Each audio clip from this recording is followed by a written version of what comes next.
dedicated to eastern and southern Kentucky. This is WYMT Mountain News This Morning. Good morning, I'm Caroline Mueller. We are inching up on that 5 o'clock hour, and today's date is Friday, August 8th. Let's go ahead and check in with meteorologist Megan Dusmal for a first look at your forecast this morning. Megan. Well, this morning as you're heading out the door, really looking at those 60s all across eastern Kentucky. Now, this is about what you'd expect for this time of year for most of the region. However, as you travel more towards the southwest, you're going to see slightly warmer than average temperatures sitting at 70 degrees at this moment in Monticello. Now, everyone will be seeing that warming trend as we head into the afternoon.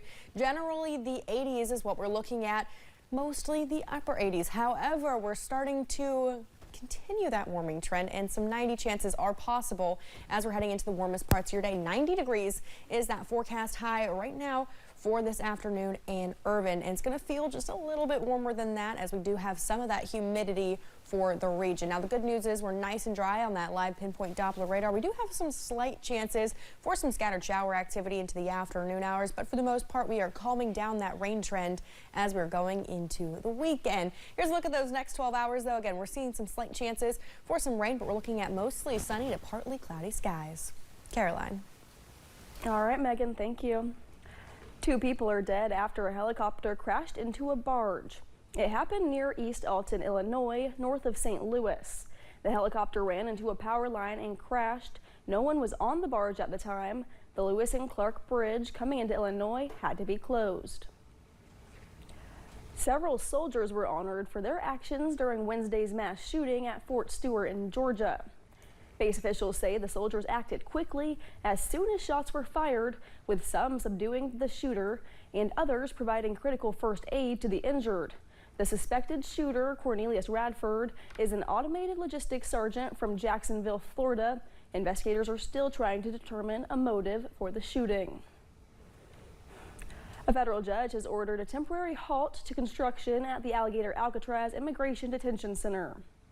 It comes as attorneys argue whether the facility violates environmental and humanitarian laws. The center can continue to operate and hold ICE detainees, but workers will be barred from adding any new filling, paving, or infrastructure for at least the next 2 weeks. A wanted fugitive out of Louisiana was found in Kentucky. The U.S. Marshal's Office requested the assistance of the Grayson County Sheriff's Office in western Kentucky. Officials say Juan Chavez Trevizo was staying at a home in Grayson County when they found him. Officials say Chavez Trevizo is wanted for multiple counts of rape as well as multiple counts of child molestation. A fire last week left a historic building in Jackson County destroyed. The building was home to the old Anvil Institute and housed Grace Covenant Ministries. Now the ATF is investigating the case and arrested one woman Wednesday night for arson. Carly Hogston talked with one man who had a connection to the building and to the suspect. It's the icon of the community. Before it became Grace Covenant Ministries, the building was part of Anvil Institute, a local landmark for generations. One student of the school was Tim Tankersley. Every time a classroom would burn, I would see myself sitting in that classroom with my classmates, and it was just so heartbreaking. Tankersley graduated from that same building in 1975. Now as captain at the Pond Creek Fire Department, he helped battle the fire that destroyed that building. It was so hot. The fire was intense. It was just, you had to stay back to try to fight it. Last night, the ATF charged Sheila Clements with federal arson in relation to the fire last week here at Grace Covenant Ministries. Her affidavit states she admitted to starting the fire. Court documents say Clements lit paper on fire through a broken window. She told authorities she didn't intend for it to get out of control. According to the ATF, her estranged husband works and lives on the campus of the building as a groundskeeper.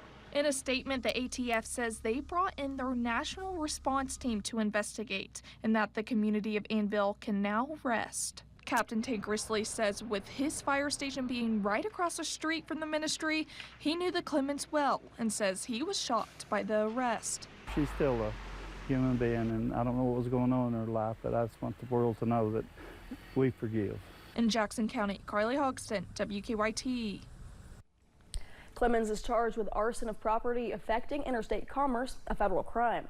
Tankersley says that the ministry had started a Rebuild Lincoln Hall Fund. You can find more on how to donate by finding this story on our website or our free WYMT News app.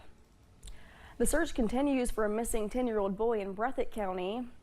Troopers say yesterday was the first full day of searching since Jaden Spicer went missing. Crews have used canines, drones, sonar equipment, and searched by foot to locate Jaden. As of yesterday, troopers say they are still leaving all options about the investigation on the table. We're not able to check anything off the box. Everything's still on the table, so we're investigating from a lot of different avenues. So we have a lot of different tools in place, and we're going to continue to search until all our resources are exhausted. Kentucky State Police say they do not have any evidence that points to Jaden being kidnapped, but they will continue to investigate every possibility.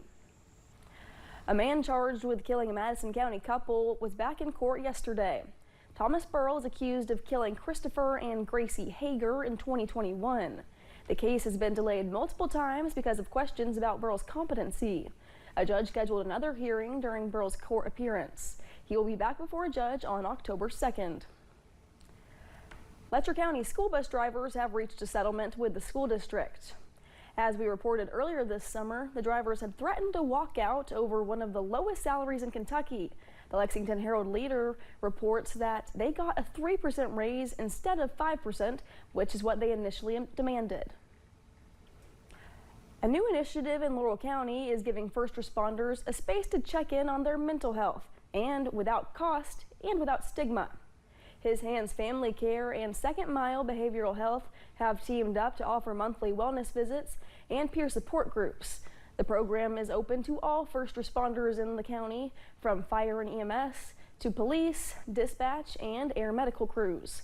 One firefighter and EMT knows the firsthand impact seeking help can have.